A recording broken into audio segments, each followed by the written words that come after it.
আসসালামু আলাইকুম। মোর্শেদ শোভন স্বাগত জানাচ্ছি এনটিভির সকালের খবরে। আপনাদের সবাইকে জানাচ্ছি ঈদের শুভেচ্ছা, ঈদ মোবারক। ক্রাউন সিমেন্ট শিরোনাম দেখছিলেন, এবারে নিয়ে যাচ্ছি পুরো খবরে। উৎসাহ উদ্দীপনা ও ত্যাগের মহিমায় রাজধানী সহ সারা দেশে উদযাপিত হচ্ছে পবিত্র ঈদ উল আজহা। ঈদ উল আজহার প্রধান জামায়াত অনুষ্ঠিত হয়েছে জাতীয় ঈদগাহ ময়দানে। প্রধান বিচারপতি সৈয়দ রেফাত আহমেদ, স্থানীয় সরকার উপদেষ্টা আসিফ মাহমুদ সজীব ভুইয়া, প্রধান নির্বাচন কমিশনার এম নাসির উদ্দিন ও গণ্যমান্য ব্যক্তি, বিভিন্ন শ্রেণী পেশার মানুষ একসাথে ঈদের নামাজ আদায় করেছেন। ঈদের নামাজের ইমামতি করেছেন জাতীয় মসজিদ বাইতুল মোকাররমের খতিব মুফতি মাওলানা আব্দুল মালেক। কড়া নিরাপত্তার মধ্য দিয়ে মুসল্লিদের ঈদগাহে প্রবেশ করানো হয়। এদিকে সকাল 7টায় বাইতুল মোকাররম জাতীয় মসজিদে ঈদ উল আজহার প্রথম জামায়াত অনুষ্ঠিত হয়। বাইতুল মোকাররমে ঈদের শেষ জামায়াত অনুষ্ঠিত হবে বেলা 11:15টায়। নামাজ শেষে পশু কোরবানি করেন ধর্মপ্রাণ মুসলমানরা। পুরুষদের পাশাপাশি ঈদের নামাজে মহিলাদের উপস্থিতিও ছিল চোখে পড়ার মতো।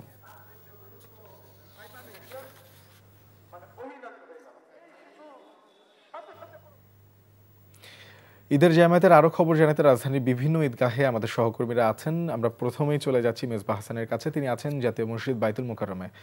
মেজবাহ, বাইতুল মোকাররমে ঈদের প্রথম জামাত আমরা যেমনটি জেনেছি 7টায় হয়েছে, আর কয়টি জামাত হবে সেখানে সার্বিক পরিস্থিতি সম্পর্কে আমাদের জানাবেন।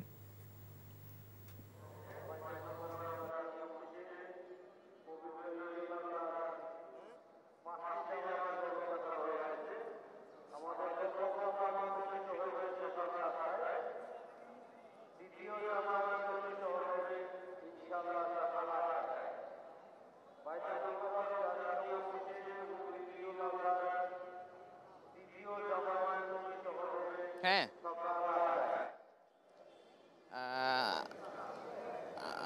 বাইতুল মোকাররমের প্রথম জামাত কিন্তু একটু আগেই শেষ হয়েছে। এখন পর্যন্ত কিন্তু প্রথম জামাত শেষ করে মোনাজাতের কাজ মাত্র শেষ হলো। এখন মুসল্লিরা চলে যাচ্ছেন। এরপরে কিন্তু সকাল 8টায় দ্বিতীয় জামাত অনুষ্ঠিত হবে। প্রথম জামাতের যিনি ইমামতি করেছেন তিনি হলো এবং এই প্রথম জামাত যে শেষ হলো, দ্বিতীয় জামাত সকাল 8টায় অনুষ্ঠিত হবে এবং ধারাবাহিকভাবে সবশেষ সকাল 11:30টায় কিন্তু জামাত এখানে সর্বশেষ জামাত অনুষ্ঠিত হবে। আমরা মুসল্লিরা এখানে এসছেন, তারা নামাজ আদায় করেছেন এবং নামাজ শেষ করে কিন্তু সেই কুরবানির কর্মযজ্ঞ সেখানে কিন্তু অংশ নিতে ইতিমধ্যে রওনা হয়েছেন। একটু মধ্যে মোনাজাত শেষ হয়েছে। মোনাজাত শেষ করে কিন্তু তারা সেই কুরবানির কর্মযজ্ঞ সেখানে কিন্তু যাওয়ার চেষ্টা করছেন। আমরা কথা বলেছিলাম যারা নামাজ পড়তে এসেছিলেন যে তাদের সবার একটি চাওয়া যে কোরবানিকে সামনে যে ত্যাগের মহিমায় আসলে যে মহিমান্বিত হওয়া, সেটি যেমন নিজেকে, নিজের পরিবারকে, নিজেকে যেমন ত্যাগের মহিমার মাধ্যমে নিজেকে গড়তে চান, একই সাথে দেশ এবং দেশের কল্যাণে কিন্তু সবাই কামনা করেছেন। এর আগে আমরা দেখেছি কেন্দ্রীয় এসবকে এখন পর্যন্ত এখন নামাজ শেষ হয়েছে, মানুষের জন্য কুরবানি যে যোগ্য সেই ত্যাগের মহিমায় যে কুরবানি, নিজের সেই পশুত্ব কুরবানি, সেই কুরবানির জন্য কিন্তু মানুষ যাচ্ছেন। বাইতুল মোকাররম থেকে এই ছিল সবশেষ। মেজবা, আপনাকে ধন্যবাদ। আপনি সঙ্গেই থাকুন। এবার আমরা যাচ্ছি আরেক সহকর্মী শফি মাহমুদ সাগরের কাছে। তিনি আছেন জাতীয় ঈদগাহে। সাগর, ঈদগাহে তো মুসল্লিদের প্রেসিডেন্ট সহ ভিআইপিদের আরো ভিআইপিরা নামাজ আদায় করবেন, সেখানে ভিড় কেমন দেখছেন?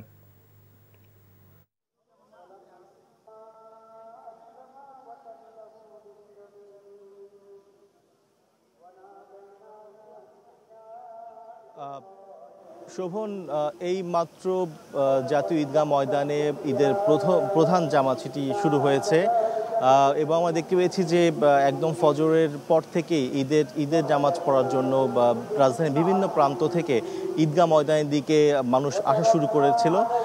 প্রধান উপদেষ্টা এই ঈদের জামাতে সামিল হয়েছেন এবং এই ঈদের জামাতকে কেন্দ্র করে কিন্তু রাজধানীর বিভিন্ন পয়েন্টে চেকপোস্ট বসানো হয়েছে এবং বলা যায় যে নিশ্চিদ্র নিরাপত্তা ব্যবস্থা বজায় রাখার জন্য বেশ সব বাহিনী আসলে যৌথভাবে সেখানে কাজ করছে এবং আমরা দেখতে পেয়েছি যে এখানে সিসিটিভি ক্যামেরার মাধ্যমে এই পুরো এলাকাটি আসলে নজরদারির মধ্যে রাখা হয়েছে। প্রধান উপদেষ্টার পাশাপাশি এই ঈদের জামাতে অংশ নিয়েছেন বেশ কয়েকজন উপদেষ্টা। এবং ঈদের জামাতের এই জামাত শেষ হওয়ার পরে মূলত খুতবা দেওয়া হবে এবং খুতবার পরে দেওয়া হবে এবং এরপরে মুসল্লিরা যে যার বাড়ির উদ্দেশ্যে যাবেন এবং সেখানে তারা কোরবানিতে সামিল হবেন। একই সাথে আমরা দেখতে পেয়েছি যে এই ঈদের জামাতের জন্য 4টি আলাদা করে গেট করা হয়েছে, যেখানে পুরুষের জন্য 3টি গেট এবং মহিলাদের জন্য একটি পৃথক গেটের ব্যবস্থা রাখা হয়েছে। সেই গেটগুলো তারা ঢুকেছেন এবং সেই একই গেট দিয়ে তারা বের হবেন। তো ঈদের জামাত চলছে এবং ঈদের নামাজের পরে খুতবার মধ্য দিয়ে এই ঈদুল আজহার প্রধান জামাত শেষ হবে এবং এরপরেই মুসল্লিরা তারা নিজেদের কোরবানির জন্য তারা কোরবানি শুরু করবেন পশু জবের মধ্য দিয়ে। তো এই ছিল জাতীয় ঈদগাহ ময়দান থেকে ঈদের প্রধান জামাতের খবর। আপনাকে ধন্যবাদ। দর্শক, আমরা জানছিলাম ঈদ জামাতের খবর। আজ পবিত্র ঈদুল আজহা। ঈদুল আজহার জামাত এবং ছুটিকে কেন্দ্র করে পর্যাপ্ত ব্যবস্থা নেওয়া হয়েছে জানিয়েছেন স্বরাষ্ট্র উপদেষ্টা এবং তিনি বলেন নিরাপত্তা বিঘ্নিত হওয়ার কোনো সম্ভাবনা নেই। শুক্রবার রাজধানীর জাতীয় ঈদগাহ ময়দান পরিদর্শন শেষে তিনি জানান ঈদের ছুটিতে রাজধানীতে দিন রাত প্রতিদিন 500টি পেট্রোল টিম টহল দেবে। শফি মাহমুদ সাগরের রিপোর্ট। প্রতি বছরের মতো জাতীয় ঈদগাহ ময়দানে ঈদুল আজহার প্রধান জামাত আয়োজিত হবে, তাই চলছে শেষ মুহূর্তের প্রস্তুতি। ঈদ জামাতের সার্বিক নিরাপত্তা নিশ্চিত করতে সমন্বিতভাবে কাজ করছে আইনশৃঙ্খলা বাহিনী। ডগ স্কোয়াড, বোম ডিসপোজাল টিমের তদারকি সহ পুরো এলাকা আনা হয়েছে সিসিটিভি ক্যামেরার আওতায়। ঈদগাহ ময়দান পরিদর্শন শেষে স্বরাষ্ট্র উপদেষ্টা অবসরপ্রাপ্ত মেজর জেনারেল জাহাঙ্গীর আলম বলেন পর্যাপ্ত ব্যবস্থা নেয় নেই কোনো নিরাপত্তা ঝুঁকি। নিরাপত্তা নিয়ে আমি পুরাভাবেই কনফিডেন্ট, জানলা দিলে শতভাগ কনফিডেন্ট যে যেন কোনো ধরনের কোথাও কোনো কিছু না হয়। অলি গলি সব জায়গায় ওই কভার করা হচ্ছে এবং এই ক্ষেত্রে আমি আপনাদেরও সহযোগিতা কামনা করব। যদি কোথাও কোনো ধরনের কোনো ইনফরমেশন পান আপনারা নিকটবর্তী থানার সাথে সাথে জানাবেন, আমরা অবশ্যই ব্যবস্থা নিব। রাজধানীবাসীর নিরাপত্তায় 500টি টিম দিন রাত কাজ করবে বলে জানানো হয় আইনশৃঙ্খলা বাহিনীর পক্ষ থেকে। বাড়ানো হয়েছে গোয়েন্দা নজরদারি। জাতীয় ঈদগাহ ময়দানে ঈদের জামাত উপলক্ষে পর্যাপ্ত নিরাপত্তা ব্যবস্থা গ্রহণ করা হয়েছে। জাতীয় ঈদগাহ ময়দান ও আশেপাশে এলাকায় ইতিমধ্যেই সিসি ক্যামেরা স্থাপন করা হয়েছে এবং ঈদগাহ ময়দানে স্থাপিত অস্থায়ী পুলিশ কন্ট্রোল রুম থেকে নিরাপত্তা ব্যবস্থা সার্বক্ষণিকভাবে পর্যবেক্ষণ করা হচ্ছে। আবহাওয়া প্রতিকূল থাকলে জাতীয় ঈদগাহ ময়দানের পরিবর্তে সকাল 8টায় বাইতুল মোকাররম জাতীয় মসজিদে ঈদের প্রধান জামাত অনুষ্ঠিত হবে।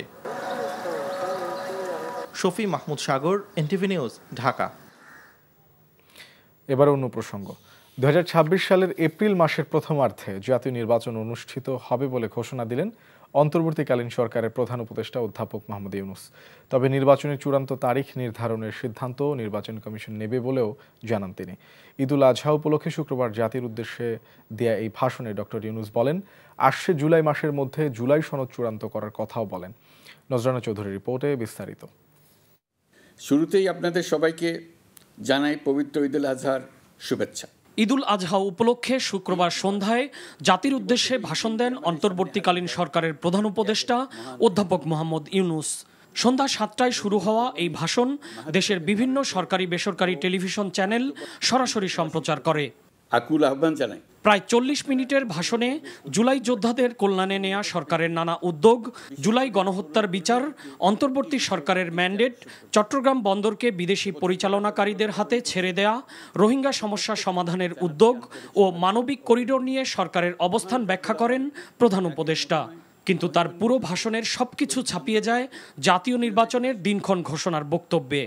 আমি আজ দেশবাসীর কাছে ঘোষণা করছি যে আগামী জাতীয় নির্বাচন 2026 সালের এপ্রিলের প্রথমার্ধের যে কোনো একটি দিনে অনুষ্ঠিত হবে। এই ঘোষণার ভিত্তিতে নির্বাচন কমিশন উপযুক্ত সময়ে আপনাদের কাছে নির্বাচনের বিস্তারিত রোডম্যাপ প্রদান করবে। রাষ্ট্রীয় কাঠামো মেরামতে জাতীয় ঐক্যমত্য কমিশন গঠনকে সরকারের দুঃসাহসিক উদ্যোগ বলে উল্লেখ করেন প্রধান উপদেষ্টা। কমিশনকে অব্যাহত সহযোগিতার জন্য রাজনৈতিক দলগুলোকে ধন্যবাদও দেন তিনি। আগামী জুলাই মাসেই সকল রাজনৈতিক দলের ঐকমত্যের ভিত্তিতে একটি জুলাই সনদ প্রস্তুত করে আমরা জাতির সামনে উপস্থাপন করতে পারব। আশু করণীয় সংস্কার কাজগুলো আমরা বাস্তবায়ন করতে প্রতিজ্ঞাবদ্ধ। বাকি অংশের বেশ কিছু কাজও আমরা শুরু করে যেতে চাই। আমি দেশবাসীর প্রতি আহ্বান জানাই, আপনারা সকল রাজনৈতিক দল এবং আপনাদের এলাকার প্রার্থীদের কাছ থেকে সুনির্দিষ্ট অঙ্গীকার আদায় করে নেবেন যেন আগামী সংসদের প্রথম অধিবেশনেই যেসব সংস্কারের প্রশ্নে ঐকমত্য অর্জিত হয়েছে তা কোনো প্রকার কাটাছেঁড়া ছাড়াই যেন তারা অনুমোদন করেন। তার সরকার যখন দায়িত্ব নেয় তখন রোহিঙ্গা ইস্যুটি মৃতপ্রায় ছিল উল্লেখ করে ডক্টর ইউনূস বলেন, নতুন করে সমস্যাটিকে বিশ্ববাসীর দৃষ্টিতে নিয়ে আসা হয়েছে। মানবিক করিডোর বিষয়ে অপপ্রচার করা হচ্ছে বলেও অভিযোগ করেন তিনি। আমাদের লক্ষ্য হলো বন্দর ব্যবস্থাপনার কাজ যত তাড়াতাড়ি সম্ভব তাদের কাছ থেকে শিখে নাও। আপনারা নিজেদেরকে ভিত্তিহীন বিরোধিতা এবং অপপ্রচারের শিকার হতে দেবেন না। যারা বিরোধিতা করছে তাদের প্রতিহত করুন। জাতিসংঘের মহাসচিব গত মার্চ মাসে ঢাকা সফরকালে রাখাইন রাজ্যে মানবিক বিপর্যয়ের মোকাবেলার জন্য একটি ত্রাণ চ্যানেলের প্রস্তাব করেছিলেন। বিষয়টি প্রস্তাব পর্যায়ে রয়ে গেছে। বাংলাদেশ করিডোর দিয়ে দিয়েছে বলে একটা অপপ্রচার চালানো হচ্ছে। আমি সুস্পষ্টভাবে বলছি, এটা সর্বৈব মিথ্যা। পতিত ফ্যাসিবাদী শক্তি তাদের দেশি বিদেশি দোসরদের দ্বারা নতুন বাংলাদেশ গড়ার সম্মিলিত প্রচেষ্টাকে বাধাগ্রস্ত করছে অভিযোগ করে তাদের সেই চেষ্টাকে প্রতিহত করার জন্য সকলকে ঐক্যবদ্ধ হওয়ার আহ্বানও জানান প্রধান উপদেষ্টা। প্রতিরোধের ঐক্যবদ্ধ সুদৃঢ় প্রাচীর গড়ে তুলি। নজরানা চৌধুরী, এনটিভি নিউজ, ঢাকা। ডিসেম্বরে নির্বাচনের দাবিতে অনড় জাতীয়তাবাদী দল বিএনপি। এমনটা জানিয়ে দলটি বলেছে, প্রধান উপদেষ্টার এমন নির্বাচনী রোডম্যাপে হতাশ গোটা জাতি। শুক্রবার মধ্যরাতে জরুরি বৈঠক শেষে এক বিবৃতির মাধ্যমে ডিসেম্বরের মধ্যেই জাতীয় নির্বাচনের দাবিতে অনড় থাকার কথা জানায় দলটি। বিবৃতিতে বলা হয়, প্রধান উপদেষ্টার ঘোষিত নির্বাচনের সময়সীমার ক্ষেত্রে আবহাওয়া সংকট এবং রমজানের মধ্যে নির্বাচনী প্রচারণা ও কার্যক্রম চ্যালেঞ্জের মুখে পড়বে। একই সাথে দ্রুত নির্বাচনের ক্ষেত্রে প্রতিবন্ধকতা হিসেবে একটি বিশেষ রাজনৈতিক গোষ্ঠীকে দায়ী করে বিএনপি। কেন ডিসেম্বরের মধ্যে নির্বাচন আয়োজনে অপরাগ অন্তর্বর্তী সরকার সে বিষয়ে ভাষণে স্পষ্ট হয়নি বলেও উল্লেখ করা হয় বিবৃতিতে। এদিকে দেশে ফিরে নির্বাচন নিয়ে প্রধান উপদেষ্টার ঘোষণায় গোটা জাতি হতাশ হয়েছে বলে মন্তব্য করেছেন দলটির মহাসচিব মির্জা ফখরুল ইসলাম আলমগীর। ডিসেম্বরের মধ্যে নির্বাচনের তারিখ ঘোষণা করা হবে। আজকে প্রফেসর ডক্টর ইউনূস তিনি বোধহয় জাতির উদ্দেশ্যে ভাষণে এপ্রিল মাসের ঘোষণা করেছেন। নিঃসন্দেহে এতে আসলে আমরা নয়, আমার গোটা জাতি হতাশ হয়েছে। প্রধান উপদেষ্টা অধ্যাপক মোহাম্মদ ইউনূস নির্বাচনী রোডম্যাপ ঘোষণা করায় সন্তোষ প্রকাশ করেছে জামায়াতে ইসলামী বাংলাদেশ। শুক্রবার জামায়াতে ইসলামীর আমির শফিকুর রহমান গণমাধ্যমে এক বিবৃতিতে বলেন, এই ঘোষণায় জাতি আশ্বস্ত হয়েছে। জাতি আশা করে ঘোষিত সময়ের মধ্যেই অধ্যাপক মোহাম্মদ ইউনূস একটি অবাধ, সুষ্ঠু, নিরপেক্ষ ও গ্রহণযোগ্য নির্বাচনের ব্যাপারে প্রয়োজনীয় পদক্ষেপ গ্রহণ করবেন। বিবৃতিতে বলা হয়, সংস্কার, স্বৈরাচার আওয়ামী লীগের বিচার, নির্বাচন অনুষ্ঠান এবং জুলাই সনদ প্রণয়ন ও বাস্তবায়নের মাধ্যমে অন্তর্বর্তী সরকার দেশকে একটি সুষ্ঠু গণতান্ত্রিক ধারায় ফিরিয়ে আনতে সক্ষম হবে। প্রধান উপদেষ্টার নির্বাচনী রোডম্যাপকে স্বাগত জানিয়েছেন জাতীয় নাগরিক পার্টিও।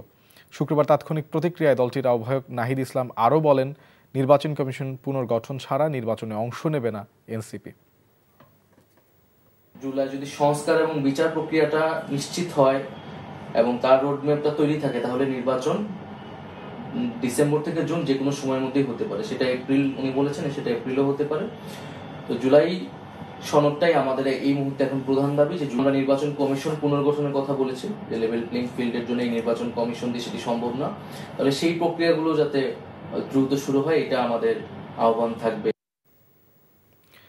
শেষ সময় রাজধানীর পশুর হাট অনেকটাই শূন্য। নগরীর বেশিরভাগ হাটেই নেই কোরবানির পশু। গাবতলী ছাড়া অধিকাংশ হাটে গিয়ে ফিরে আসেন ক্রেতারা।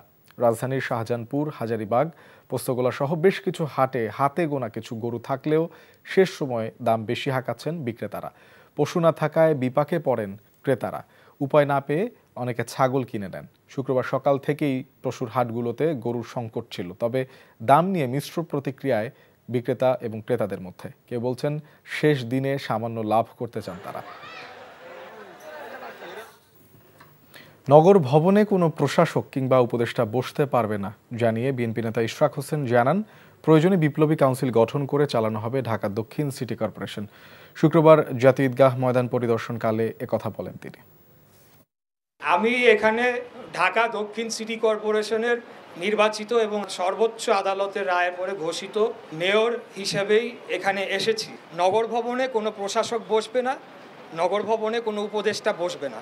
সেখানে যদি কোনো ধরনের অ্যাডমিনিস্ট্রেটিভ প্রবলেম হয়, আমরা ৭৫ ওয়ার্ড থেকে যারা সাবেক কমিশনার ছিল, সাবেক কাউন্সিলর, ভোটার, গণ্যমান্য ব্যক্তি, স্কুলের প্রিন্সিপাল, তাদের নিয়ে আমরা প্রয়োজনে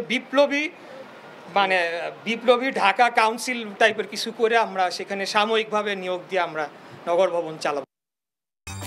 এই ছিল সকালের খবরে। এই খবরের ভিডিও সহ আপডেট জানতে ভিজিট করুন এনটিভি অনলাইন www.ntvbd.com। এছাড়াও এনটিভির জনপ্রিয় সব অনুষ্ঠান ও খবরের আপডেট জানতে ভিজিট করুন আমাদের ইউটিউব ও ভেরিফাইড ফেসবুক পেজ। ধন্যবাদ সবাইকে।